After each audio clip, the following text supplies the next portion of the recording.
application. But maybe I'll lead it. Okay. And start it. Okay, that would be a good idea. So we have a quorum. Thank you guys for coming. So the PhD, this is Defense by Arul Subaya. Arul has been working on this topic for some years now. He has a lot of results. The title of his presentation today is a flexible BCH decoder for flash memory system using cascaded BCH codes. The presentation will be about 45 minutes to 50 minutes. And then you have open questions. And then after that, there will be a break. And then there will be a closed session with the committee members. So Arul, thank you. Let me introduce again myself. My name is Arul Subaya. I'm a PhD student with Professor Ogunfunmi. So today is my big day, which is the PhD thesis defense. So my topic here is a flexible BCH decoder for flash memory systems using cascaded BCH codes.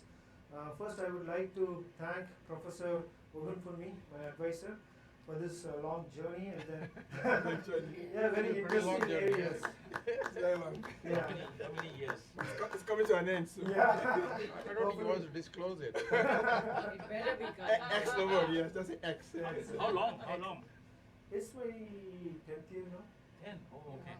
So you got an extension Yes. after 8 years, right? I think it might be 9. 9 years. 9 years, okay. Yeah. But he's been working full time, so.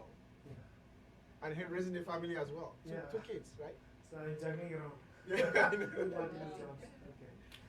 Anyway, but yeah, thank you, Professor. You know, and especially the GPUs, I really enjoyed, working with those actually. And I would like to extend my thanks to Professor Shobha Krishna, Professor Namling, Professor Sim Narasimha, and Professor Yulin Yar for their inputs through my journey. And I would like to thank my family and my friends and my fellow students and other people. Okay, so here is a brief overview of my presentation. So I have segregated into 5 sections. So first is the introduction. So I'll talk about the flash memories and the motivation behind our research. Then in the second section, I'll talk about the VLSI implementation of this BCH codes with little preliminaries on BCH, and then the results attained in VLSI implementation. Then I'll talk about the GPU implementation, the different techniques that we use, and I would like to recap on both VLSI and GPU implementation. And finally, I'll talk about the cascaded BCH ECC, which is the heart of our thesis. Then I talk about how to implement this cascaded BCH using a hybrid implementation, and I'll share some results. And finally, I'll conclude with the conclusion section. Right, first is introduction. So flash memory. So there are 2 basic types of flash memory. One is the NAND and NOR. So NAND is the most famous flash memory system. So they are used in solid state drives, gaming devices, cell phones, and then consumer electronic devices. So this is how a typical NAND flash cell looks like. So you have a P substrate, and you have a source and a drain, and you have a floating gate and a control gate.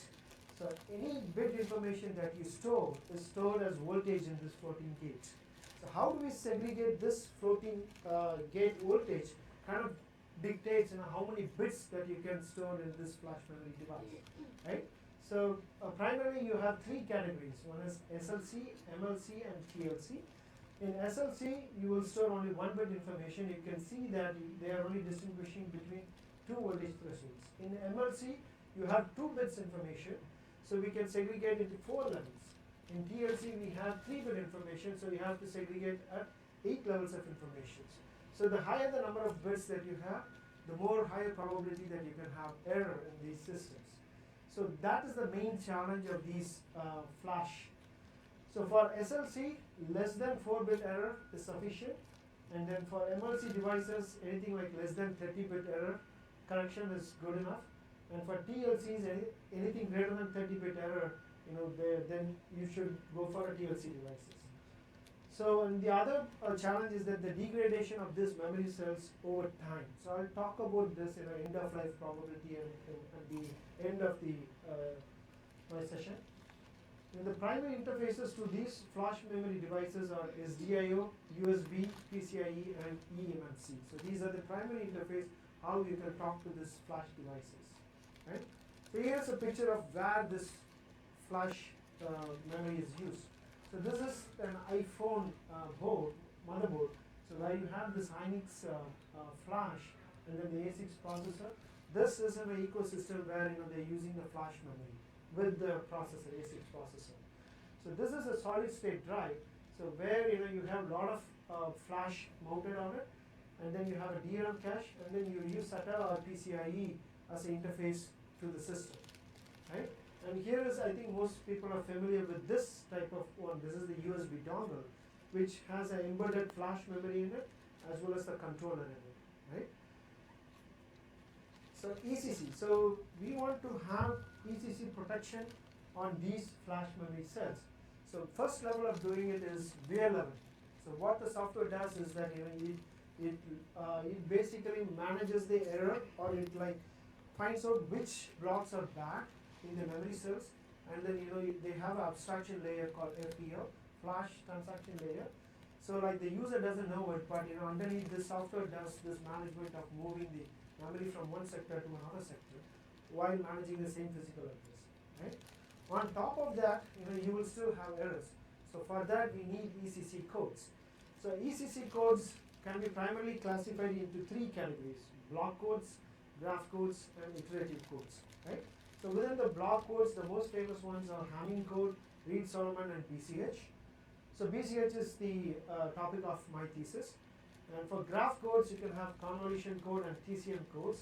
For iterative codes, turbo codes, LDPC, and polar codes. So nowadays, the new flash memory devices use LDPC codes, and polar is most famous code people use for wireless kind of systems, right? So the first investigation was that why this BCH codes is not used in newer bit arrays or greater than 30-bit arrays. So we did some investigation to find out why. So here are the list of things that came up, and then that is a motivation factor for our research. So first one is the degree of g of x. So the generator polynomial, when the number of bit errors to correct is greater than 20, is a linear scale. So the degree of g of x goes up linearly. So what does it mean? That means is that the critical path in your design is going to get affected because of this. So that's one of the reasons why people shun away from BCH. Then the second one is you need flexibility to support multiple Galois fields. So in other words, the sector size, how many bytes do you want to correct this error for? For example, if it's 512 bytes, 1 kilobyte. So for this, the underlying math differs. So that means you need to have extra circuitry. That's what it turns out. Then the third thing is need flexibility to support multiple bit errors. So that means you have different flash memory vendors, and you want to correct those errors. So then you need to have some programmability. Some flash devices require only 4-bit, but some of them might require 8, 12, and so on. So you need flexibility for those. And then the spare area. So the spare area comes from the manufacturer. So they're going to pre-plan and then say, we're going to have this flash memory, and this is the bit error rate, and this is the spare area limited for you to do error correction. And then any solution that we provide should be less than 80 microseconds. Why this 80 microseconds? That's the typical latency of a memory read cycle. So any solution that you provide should be less than this, at least in no error scenario, to sustain the throughput, so that the user doesn't know that you're spending more time correcting the error. Another motivation factor is the GPUs. So the GPUs now used for general purpose. So that's why they call the word general purpose graphical processing unit. And these GPUs are now becoming more popular, and they are used in multiple applications. A lot of them people already know. They are used in AI, data mining, and autonomous cars, and etc. Right? So the other factor that motivates us was that these GPUs can be found in many SoCs. Right? Like example, if you look at this Apple A7 and A8 processor, it has 4-core GPUs in it, right? And the Snapdragon also has a GPU in it, and this is a GPU standalone by itself. So this is NVIDIA Maxwell architecture, right? So the idea is, can we run this ECC algorithms on the GPUs, and can we get something out of it? So that was another motivation factor. So now I'll talk about the VLSI implementation of the BCH code. So before I dive into it, I want to give one slide or a couple of slides of BCH preliminaries. What is this BCH? So the BCH stands for Bose Chowdhury Hockenheim code. So this was a code invented by these three people, and it's an error correction code defined in a Galois field of 2 to the power m, which is an extension field. So it is a cyclic code. So what is a cyclic code? That means any code that you have, you do a cyclic shift, that becomes another code. So that's a very important feature, or like property that people use it for easier implementation, so that the GFX becomes much easier. So the BCH is suitable for more random bit errors, but Reed-Solomon code is good for burst errors. So the competitive code for BCH is Reed-Solomon. So people used to use Reed-Solomon for wireless type of application where you have bursty errors actually. The BCH can be parameterized using this parameter, which is n, k, and t. So where n is equal to 2 to the power m. So this is the block in which the whole code operates. So the block in which the code operates is different than the block in which we want to correct the error. So the block in which we want to correct the error is k. And then t is the number of bit errors that you want to correct. So so this is how you represent the BCH code that we are trying to design. So what are the parameters, right? So the parity is given as m times t, and how do we find m? We use this formula, ceiling of log to the base 2 b times 8, which is the number of blocks, and then m times t. So this dictates which Galois field that we want to operate at. So for example, if you want an 8 kilobit of your code size, then your Galois field will be in 13, m is equal to 13. For a t is equal to 8-bit error correction, you can only correct this one, 8087 bits. This is the maximum bit that you can protect using this BCH code. So for the encoder, so for the BCH encoder, let phi I of x be the minimal polynomial of any arbitrary element beta. So beta is an arbitrary element within the Galois field. If you take that and then you find the minimal polynomial of this, then we can find the generator polynomial, which is the least common multiplier of phi 1 to like phi 2t of x. So if you take in narrow sense BCH, which means instead of using arbitrary element beta, if you use the primitive element alpha, then the GFX corresponds to this. That's only you will have only t number of minimal polynomials. This is because the elements alpha, alpha square, alpha 4, and so on, they belong to the same conjugacy class. Because they belong to the same conjugacy class, they share the same minimal polynomial. And then for the BCH decoder, once the BCH is encoded, so what do we need to do in the decoder? We assume that we have an error in that system, and then there are two methods to solve it. One is soft decision and hard decision. So in the soft decision method, people always use interpolation method, and for hard decision, these are the most used one: Euclidean method, Peterson method, and Bellicum-Macy algorithm. So Bellicum-Macy came from UC Berkeley, and then this will be the primary focus of our thesis, this algorithm. So for syndrome generator, what is the syndrome generator? So you basically have the received code vector, and then you plug in the primitive element to the power, and then you get the syndrome. Then the key equation. So then if there is any error, then the syndrome is not equal to 0, then we form the key equation. So this key equation is, why do they call it key equation, is because this equation holds the position where the error occurred. So if you put in the primitive element to the position, and if it is equal to 0, that is the position where we get the error, and then we can correct the error. So going back to the flash, so this is the memory organization of the flash. So this is a page. Usually a page can contain 2 kilobytes, 4 kilobytes, or 8 kilobytes. That's the primary block within a memory. And then 64 pages make a block, and 4 blocks make a device. So each device is divided into block, and each block is divided into pages. Here is another memory layout of the same thing. So here is a 2 kilobytes of user data, which is a page and a parity, and we have segregated them into 512 bytes of sectors, right? And here's a typical timing diagram for flash memories. So we have a command latch enable, chip enable, write enable, address latch enable, read enable, data, and then ready.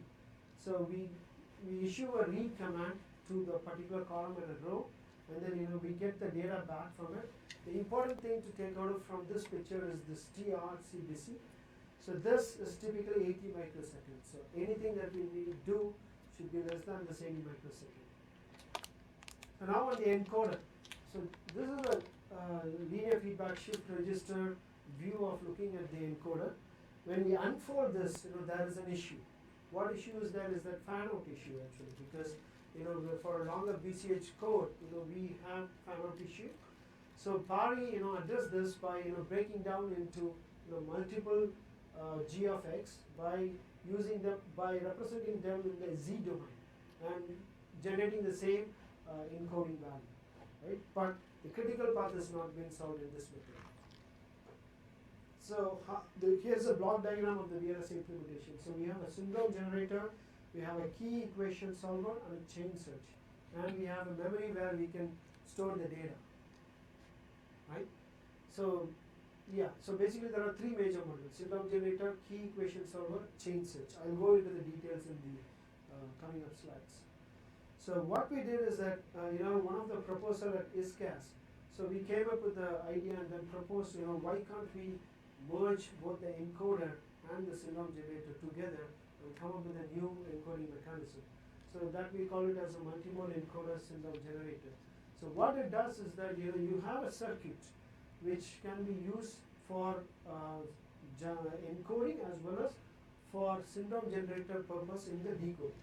So this circuit over here is the encoding circuit, and this all combined together becomes the syndrome generator circuit, right? So you're saving area in this particular approach. The reason why we are able to do this approach is, instead of doing the syndrome generator in one step, we do another step called m of x mod phi I of x. That is, you take the mod operation on the message and then you get the residue, right? So then we took one step further and then said, instead of having a true hardware, we will make it a programmable hardware. So while doing this programmable hardware, this gives us the ability to expand to different Galois field of 2 to the power m.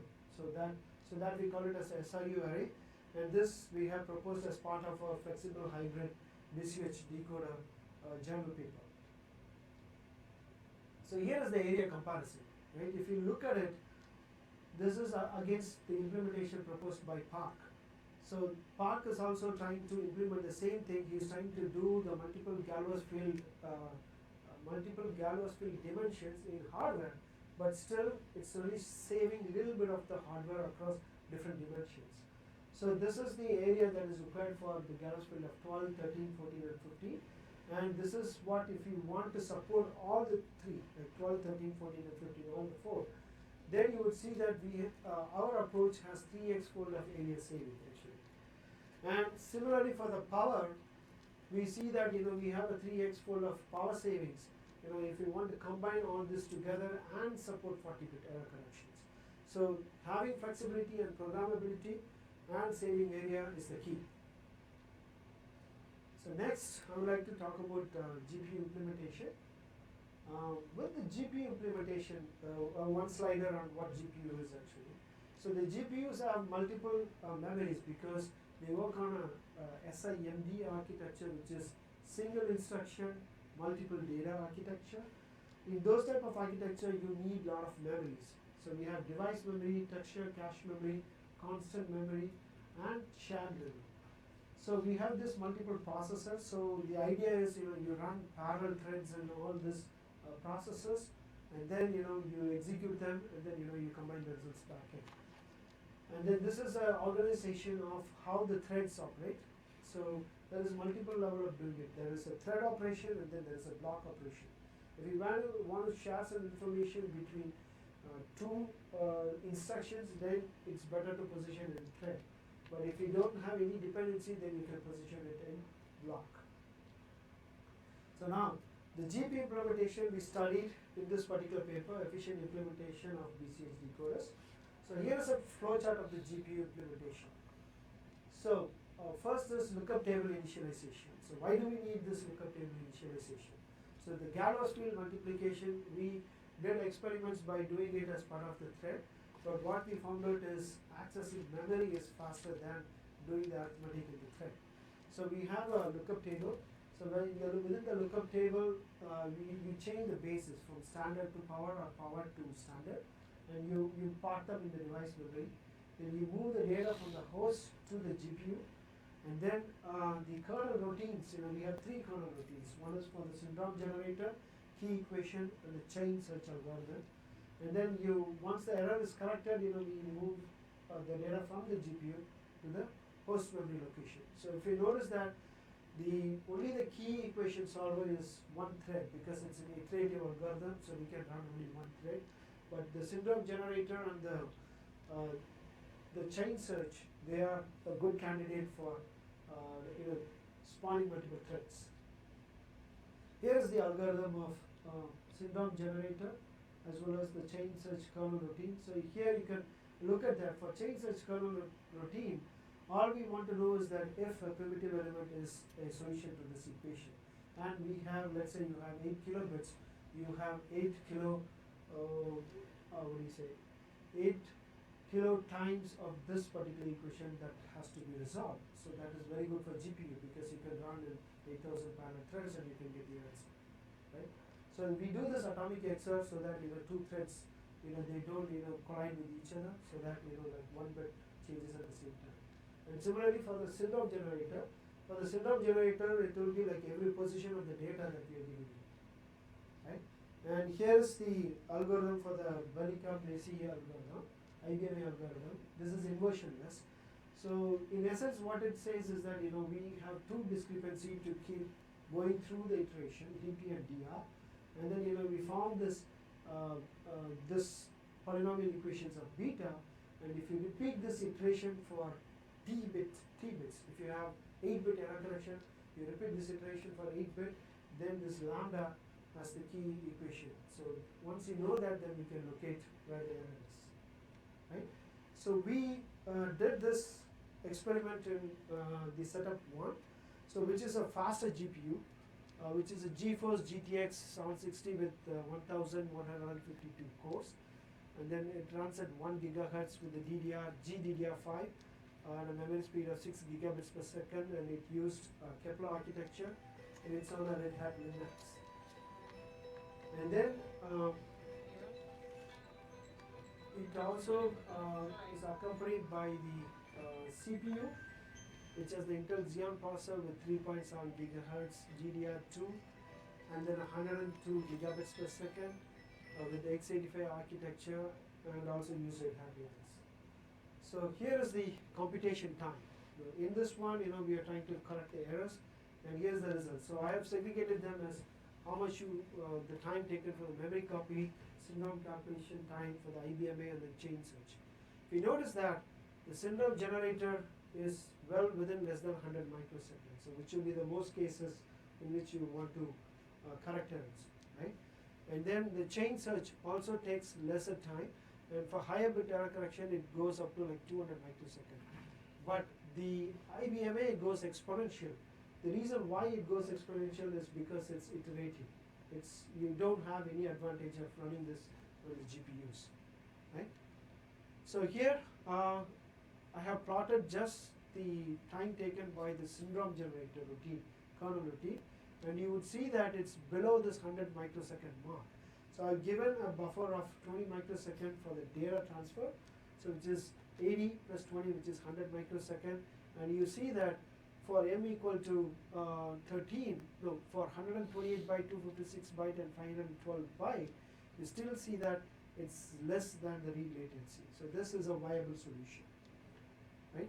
And here is a CUDA profile, and you can see that the BCH key equation solver is only taking 4.8%, whereas the syndrome and the chain search takes like respectively 68 and 26%. So then we thought about it as like the other thing that we wanted to tackle was that how do we correct more bit errors, right?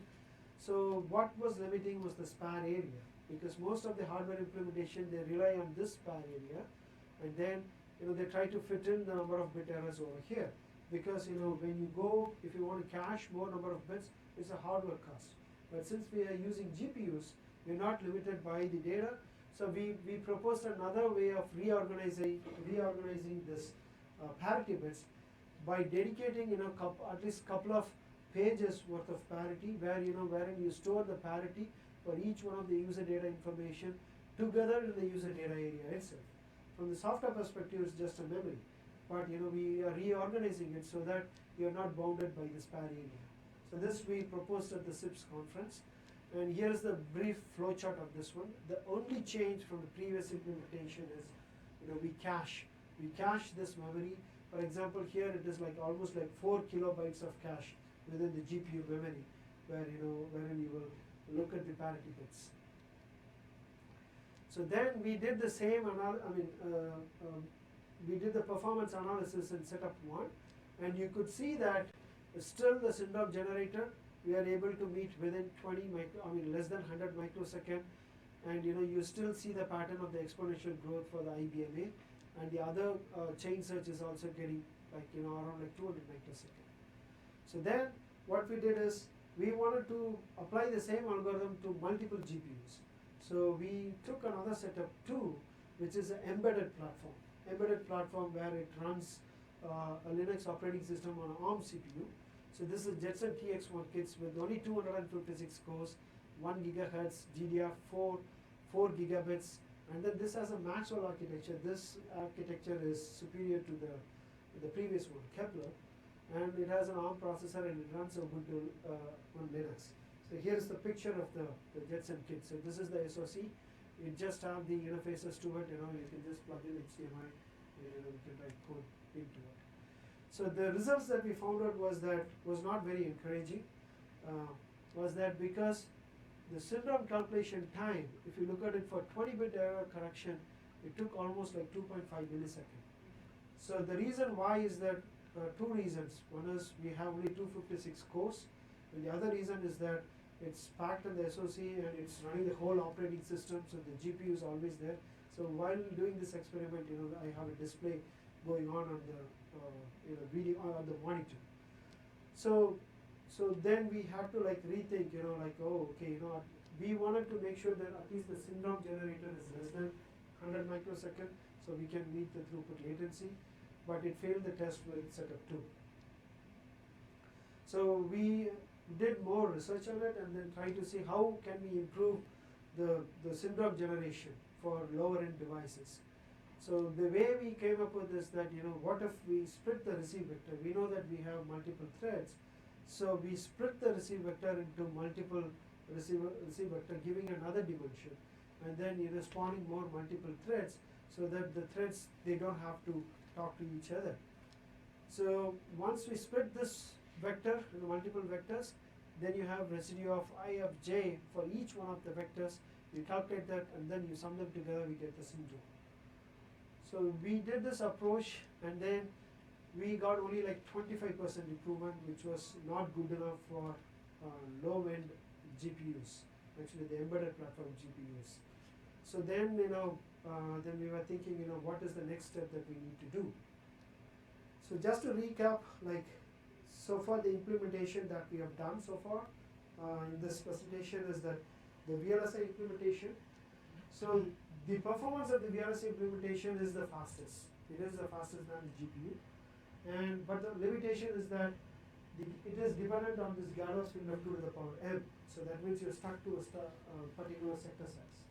So using the SRU method that we proposed, we removed the dependency and then moved to a polynomial division using this SRU method. So we studied the implementation using GPUs, and we know that the GPUs are superior to CPU, and there is I think Zio also confirmed this same thing. It is the ECC BCH on GPU is faster than CPU. So the high-end platforms, their performance is good, but for the low-end platform, the GPUs are not able to give a particular solution. So the natural thought process was that can we go for a hybrid type of implementation where we will have something in hardware and something in GPU, and then we will be able to come up with a flexible solution. So that's the talk of my next section, which is the cascaded BCH PCC. So this is the main idea. So I'm going to spend some time over here. So what we are trying to do is, we are trying to formulate two different codes. So this is the code, this is the normal BCH code. So what we did is, instead of having a single parity, we segregated them into multiple residual parity. So that's the technique that we use.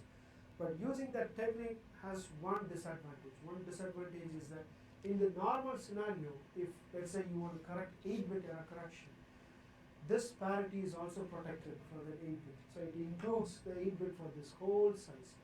By splitting this, I'm exposing bit errors in this guy. So if I get more than 2 or 3-bit errors over here, my coding will fail. So we need to protect these residual bits. So I'm expanding this parity bit by formulating another code word, wherein I form a code word with just the residue bits. So basically I have a code word on the horizontally as well as vertically. So this becomes the cascaded BCH code. So people might ask, oh, now you're expanding it too much, right? But the reality is, this cascaded BCH code, because the parity is very minimal, so the gallows field is like less. You have to work with gallows field of 4, 5, which is way smaller than gallows field of 13, 14, and 15. So the cost is the number of bits in storage, but you get flexibility and area and power saving. Okay, here is the mathematical aspect of it. So this is the normal way how we would encode a message polynomial and form a BCH code vector. So we are saying that we are proposing a new method, so the parity can be given as a concatenated version of this residue, and then you add them up together to form the code. And then you form another code vector which protects this parity basically. So this becomes the parity becomes the message. There is another way to look at it. Parity becomes the message, and then you protect that message with another BCH code. Notice that this is GCFX, so this generator polynomial has lesser degree than this guy. So now the performance analysis, right, or bit error analysis. So this is the raw bit error and versus the sector error. So we compare it against the normal BCH code versus the cascaded BCH code. So we gain something because we protect the parity bit. So you can see the gain over here between cascaded BCH as well as the normal BCH code. And this is for sector size of 256 bits, so which is gallows field of 12. And this is the plot for gallows field of 13, and for 14, and for 15. So you'll notice that it gets closer. That means as the gallows field increases for lesser number of bit errors, you're not getting much gain. You get gain only for larger bit errors. So there is some dependency for that. So how do we implement this cascaded BCH code? So people ask like, oh, okay, now we have a technique. How do we implement it? Can we meet this 80 microsecond latency? So here is a hybrid implementation proposal. So basically, this is a host system with the MCU unit with the FTL, which is the flash transaction layer, and this flash is going to be in the hardware. So what we are proposing is, we propose a minimal residual polynomial unit to be implemented in the hardware, and this will be in tandem with the GPUs. So we will use GPUs for the syndrome not the syndrome generator, the key equation of the chain search, but the syndrome will be done within this guy. So that if there is no error, you will get the results much faster. So using this approach. And you can also use this MRP unit to encode your bits too. Right? So while you can encode and write to the NAND flash, while reading you can create the syndrome generator. So how do we store these inside the flash? So here is a layout of how we are doing it. So basically we are saying that we are proposing to segregate them into ECC block area and then a data block area. So all the data informations are stored in the upper layer, and the parity pertaining to them, you store it in an ECC area, and this is the cascaded ECC that protects these parity bits. So the proposal is, this error correction of the cascaded ECC will be done on the GPU, not in the hardware, but the user data, where you will be reading multiple data, that will be done through hardware. So okay, so this is the DRAM buffer and the ECC manager. So these are software control. So this is the point that I wanted to make. the cascaded ECC is done in pure GPUs, but the user data is done in hardware and GPUs. Okay, here is a block diagram of it. So the MRPU unit is in hardware, and once the result of the MRPU is there, we still need to generate the syndrome. So it gives you the polynomial, kind of a residual equation, and using that residual equation, you still need to find the syndrome. If this equation is 0, then you don't need to do anything, any of these steps. You know, the host can read the data and then move on. So we have basically broken down the syndrome generator into two pieces. One inside the hardware, which we call it as MRPU, which produces the residue, and then from the residue you create the syndrome if needed, right? And here is a flowchart of how this algorithm works. So basically, we will do the first part in the hardware, the residue in the hardware, and if the residue is not 0, then these kernel routines are launched. And here is a block diagram of the MRPU array. So the one addition to the SRU, what we have done is that adding this residue 1 of x. Because the GPU knows the parity bits, so you can go and program this residue, what is the anticipated, or what is the original residue code, because it is error protected. So then the data chunks in through, and then this residue and this residue are XOR together. So if they are equal, then it becomes 0, then there is no error. If they are not, then it produces the E residue 1 of x, and then we compute the syndrome from it. And you will notice that because we are using, because of the conjugacy element share the same minimal polynomial, for t bit error correction, we need only t bits of this array. For example, let's say we have 20 bit error correction, then we need 20 instances of this array. And another point I wanted to make out is, this is a serial fashion, but in our implementation we will unfold to 16 bit or 10 bit. And here is the total computation time for this error scenario. So we have compared 3 architectures. The GPU architecture, which we have implemented for the normal case, and the hardware architecture, pure hardware implementation, and the hybrid implementation. So you could see that the hardware is the fastest and the superior one. It's not even, it's very minimal, so you can't even see in the scale as the number of bit errors goes up high, right? So this is the GPU implementation. You will see that around like 20 microseconds for a 2 bit error correction. For 20 bit error correction, it goes up to like 400 microseconds. But if you look at the hybrid approach, it takes less amount of time. So at least it takes 25% less amount of time than the hybrid, than the GPU, because of the hardware assistance. And we have plotted for different gallows speed of 11, 12, and 13. So here is a comparison of just the syndrome computation time. So what does the syndrome computation time has is the complete syndrome SI. So in case of hybrid, we split it into two, one in the hardware and one in the GPU routines. So you would still see that our performance is less than around like less than 20 microseconds till bit errors of 40. So that kind of ensures that we can use this even for embedded platforms. And here is a plot for m equal to 13, which is a sector size of 512 bytes, and a sector size of 1 kilobyte, and a sector size of 2 kilobyte, which is m is equal to 50. And similar to the SRU, because we added only the shift register, we see 3x fold of area saving compared to number 2, which is sparse method, from 12 to 15. If you want to support and have the flexibility of gallows speed of 12 to 15, then you have this area saving, and you have a 3x fold in power savings. Okay, and here is a throughput analysis, through the cascaded BCH method or the hybrid method. So here is the raw bit error rate in the log scale, and the throughput in the log scale is t sectors per seconds. So basically, for 10 to the power minus 5 bit error rate, you still see that the performance has not degraded. So what it means is that when a flash memory goes to the end of life cycle, typically the bit error rate is 10 to the power minus 5. Even for those scenarios, we get better performance. So you will see that the degradation in performance is after 10 to the power minus 3, right? So that means like 1 in 1000 bits are in error, then obviously every bit has to go through the error correction, and then there is a degradation in performance. So here is a plot for m equal to 13. And the performance analysis, you still see that we are able to sustain the throughput for end of life cycle, and for m is equal to 14 and m is equal to 15. So at m is equal to 15, it starts degrading from 10 to the power minus 4. Okay.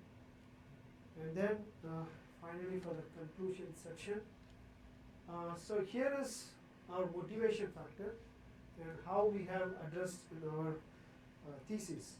So the first one that was interesting, and the limitation was that the degree of the g of x. So when we formed this generator polynomial, we saw a linear curve or a linear dependency. So with our proposed method, we broke down into multiple residues so that the critical path is broken. So that's number one. The number two is Galois field of 2 to the power m dependency is because you need to do the math in the Galois field for Sindoff generator.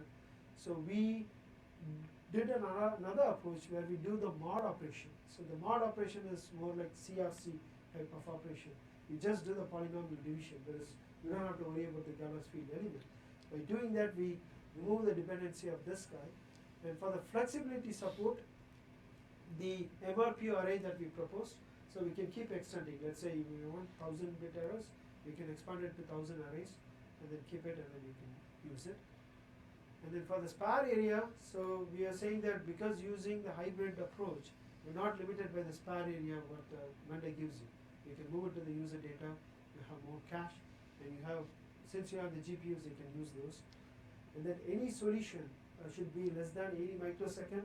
So like my results has shown, for hybrid method, we are way below 20 microsecond. So which is way below the latency that we wanted to support. So in summary, if you look at the plot for the degree of g of x, this has a dependency on the number of bit errors, but our method only has the dependency of the Galois field. So that is the upper bound for the critical path.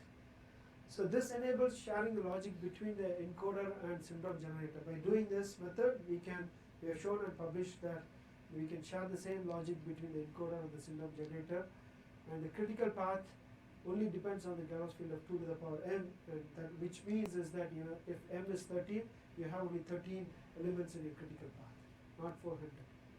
And the hybrid approach gives you the ability to remove support multiple Galois field elements. And then the cascaded BCH protects the parity because we split the generator polynomial into multiple residue bits, and it is superior. So these are the publication of conference papers that we have published, and then journal paper. This journal paper has been published in the month of May, and this is for TCAS 1 is still under review. The cascaded BCH for non-flash memory. And for future work, since we are protecting the parity, so there is a room to use Chinese remainder theorem, and then try to see if we can improve or have any coding gain for this method. That's one thing that we can investigate. And we can extend the same idea to Reed-Solomon code. So for Reed-Solomon code, there is one extra step, which is the error magnitude that we need to do. And then we can study the feasibility of the same hybrid approach for interpolation method, which is soft decision method. And is there a possibility to use Lagrange interpolation in decoding technique for cascaded BCH method? That's something open that also we can investigate. And here are some references. And that is my thesis to defend. Thank you. Any questions? So we have time for questions. Open questions. Open session. So when you compare your power and area, you compare with reference 2. Yes. But when you compare your time, you compare with the hardware and the GPU. Yeah, because I know I have addressed the area and the power in a separate way. I know that because the whole area, how do you say that actually? I don't see that I'm comparing apples to apples. So when I'm doing the hardware, I'm just only comparing the hardware. And when I'm doing the approach, I'm doing at the architectural level. For example, let's say we have a hardware system, right? So the syndrome generator is going to take the exact same amount of clock cycle. For example, this is a timing diagram for a hardware implementation. So once the data is being read, then it's going to take 12 clock cycles, right? 12 clock cycles, and then you're going to correct the error. My method will do the same. Park's method is going to do the same if he's going by the same way of expanding the unfolded method, right? So the comparison of time will be the same for both of us, right? So that's why when I go to the architecture level, I talk about this 80 microsecond and say the hardware is the superior because it is the fastest. So the idea behind it is, okay, but if I need to support multiple galvas field using this same time, then what is the cost? Area is the most cost. And how do I reduce that area? Is by breaking it using cascade ECC. That's the reason I compare in that technique. Other questions, please? Anybody?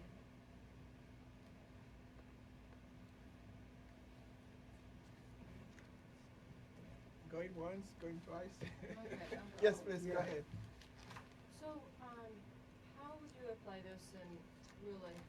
Like, what would be your dream? Yeah, that's a very good question. Thanks for asking. Let me go back and to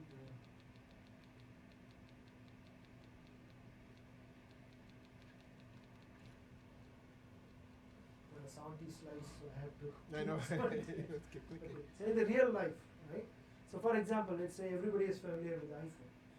So you have a flash memory here, and you have an A6 processor over here, and the GPUs is sitting inside this chip, right? So what I'm proposing is add this MRPU array to this flash memory controller, put that circuitry alone inside, right? Then if I force all my flash memory vendors to put all the MRPU array, then I can find anyone, I can replace this flash memory with any type of flash memory, and because I have the GPU, I can correct any bit error. So that's the idea behind it. So now you are stuck with this card, Hynix, right? So let's say he gives a particular size and says, this is what it can do, and you're stuck with it. So Apple is stuck with this card. So, but if you add this MRPU array, then they can replace with any flash that they want. So that's the proposal. Flexibility. Flexibility. Does that work on Android too? Or Yes. just iPhone? Because it's in hardware, so it's independent of the software. More questions? Yeah, awesome.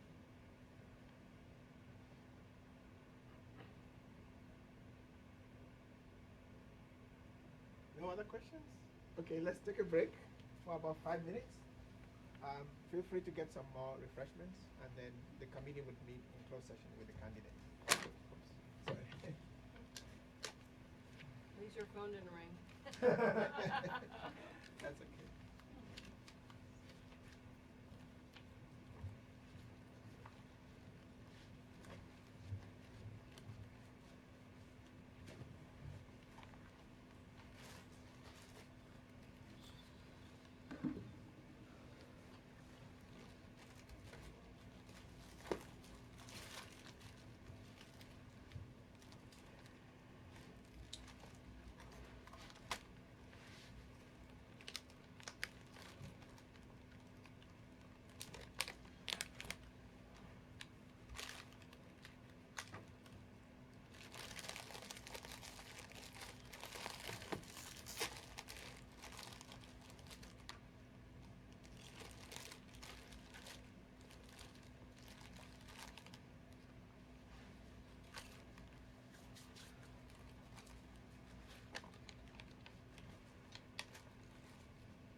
Nice.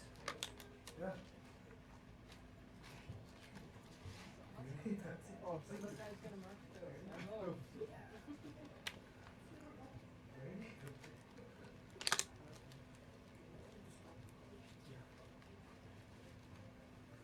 Hi. So I just want to stop the recording. Stop it? Yeah. Okay. So So it's going to be a closed room session. So Somebody's really? I think, yeah, if you're not the examiner, you got to be. Yeah. go ahead. How was it, Professor? Wait, what is I'm it? just I don't know. It's coming. He has the mic. Oh, he has a mic on. Oh. Oh,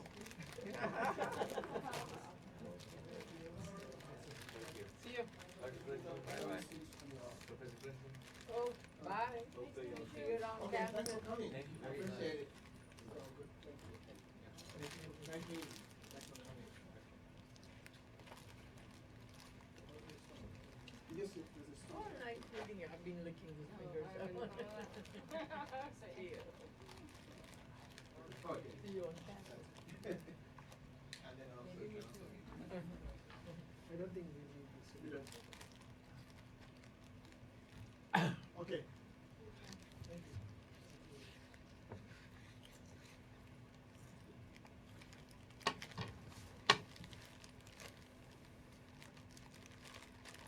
How come Nam is not here. Sorry?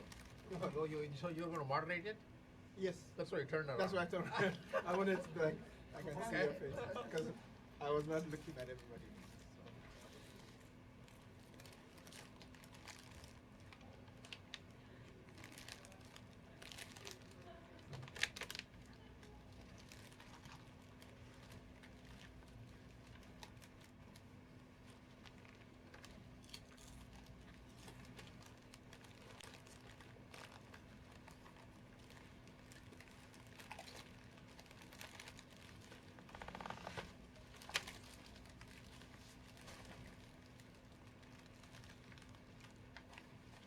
Arul, can you go to page 61? How do you find have the a page question number in for one of these things? Can you? The page number is on that one. On that one? On this one? You can't. You didn't note it? Oh, there it is. It's Yeah, very oh, small. okay. It's Oh, very okay, small. I think I found it. Okay. No, I can see it. I can read it. Okay. 61? Yeah, maybe there's one That slide I doesn't added. write.